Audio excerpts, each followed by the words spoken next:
بسم اللہ الرحمن الرحیم۔ ہم یہ جانتے ہیں کہ جملہ اسمیہ کے دو اہم اجزاء ہوتے ہیں، ایک مبتدا اور دوسری خبر۔ مبتدا کی کوئی قسم نہیں ہوتی، خبر کی کئی اقسام ہوتی ہیں، اس کا ہم آج مطالعہ کرتے ہیں۔ خبر کی ایک قسم ہوتی ہے مفرد اسم۔ مفرد اسم سے مراد اکیلا اسم ہے، یعنی وہ دو اسموں کا مجموعہ نہ ہو، اکیلا اسم ہو، قطع نظر اس کی کہ اس کے یعنی معنوی اعتبار سے وہ چاہے تثنیہ ہو یا جمع ہو۔ جیسے مثال کے طور پہ مسلمن ہے، یہ مفرد ہے، اس طرح سے اس کا تثنیہ جو ہے مسلمان، اگرچہ کہ یہ معنی کے اعتبار سے دو کے معنوں میں آتا ہے عدد کے اعتبار سے، لیکن یہ مفرد ہی ہے۔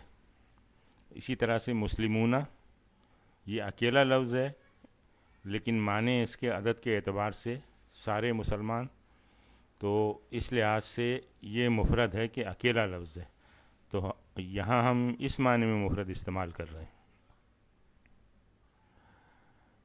دوسری قسم ہوتی ہے اس کی جملہ اسمیہ، اور تیسری جملہ فعلیہ، اور ایک اور قسم ہے شبہ جملہ خبر۔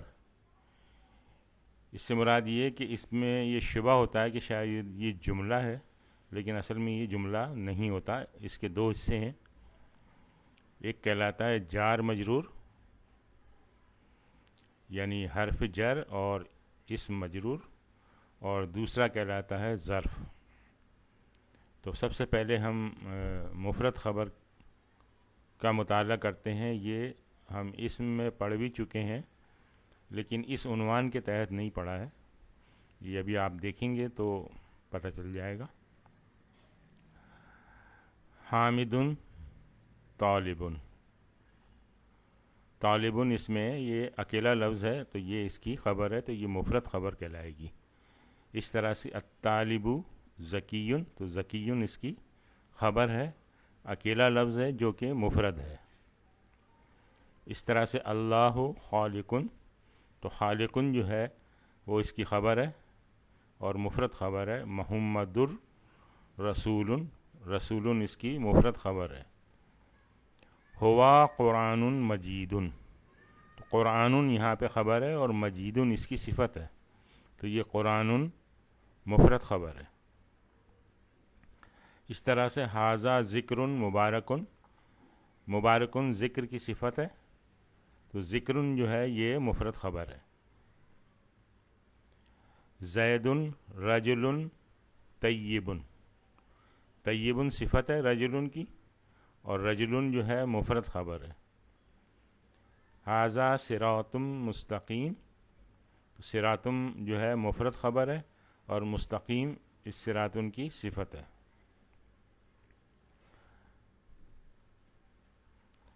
اور مثالیں دیکھیں یہ وعد اللہ، یہ اسی کمبینیشن بن رہی ہے، یہ جیسے مضاف ہے مضاف الیہ، اگر اس میں ہم حقن اور شامل کر دیں تو اب یہ پورا جو ہے یہ جملہ اس میں بن گیا ہے، تو یہ مبتدا ہو جائے گا اور حقن جو ہے اس کی خبر ہو جائے گی، اور یہ مفرد خبر کہلائے گی۔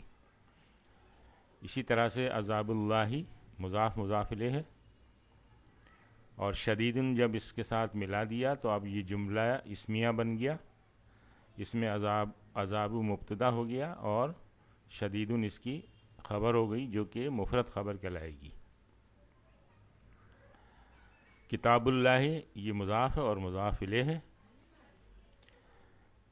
اس طرح سے اس سے پہلے اگر القرآن لیا ہے تو یہ پورا جملہ اسمیہ بن جائے گا، القرآن کتاب اللہ، تو اب القرآن اس میں مبتدا ہو جائے گا اور کتاب اس کی خبر ہو جائے گی۔ بیت اللہ یہ مضاف اور مضاف ہے، مرکب ہے، بیت اللہ سے پہلے الکعبۃ لے کے آئیں تو یہ بن جائے گا الکعبۃ بیت اللہ، جملہ اسمیہ بن جائے گا، الکعبۃ مبتدا اور بیتن جو ہے بیت اس کی خبر، مفرد خبر۔ طلب العلم یہ کمبینیشن بھی مضاف اور مضاف الیہ کی ہے، مضاف اور مضاف الیہ. اور اس طرح سے ایک اور کمبینیشن دیکھیں، فریدۃ المسلم، یہ بھی مضاف اور یہ فریدۃ مضاف، المسلمی مضاف الیہ. لیکن اس پورے کو جب ہم ساتھ پڑھیں گے تو یہ جملہ اسمیہ بن جائے گا، طلب العلم فریدۃ المسلم. یہ مبتدا ہوگا طلب، اور فریدتن جو ہے اس کی خبر ہوگی جو کہ مفرد کہلائے گی. یوم الجمعۃ، یہ دیکھیں مضاف مضاف الیہ کی کمبینیشن ہے، مضاف اور مضاف الیہ. اس طرح سے ایک دوسری کمبینیشن دیکھیں، یوم العید، یوم جو ہے مضاف ہے اور عید جو ہے اس کا مضاف الیہ ہے. پوری عبارت جو ہے یہ جملہ اسمیہ ہے، یوم الجمعۃ یوم العید. اب اس میں یہ جو پہلا یوم ہے یہ مبتدا ہے اور دوسرا یوم جو ہے اس کی خبر ہے، اور یہ خبر مفرد خبر کہلاتی ہے.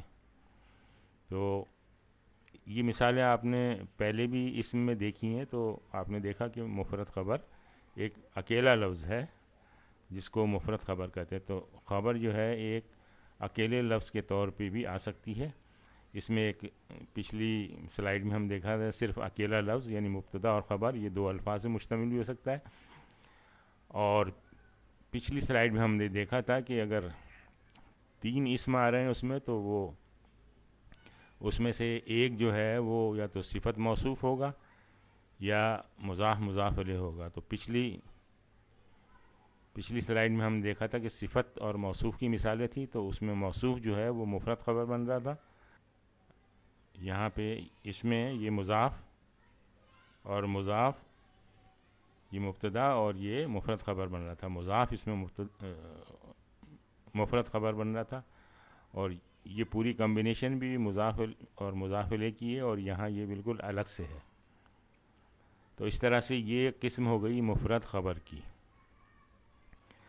آج ہم یہیں پہ اکتفا کرتے ہیں. سبحانک اللہم و بحمدک، نشہد ان لا الہ الا انت، نستغفرک و نتوب الیک.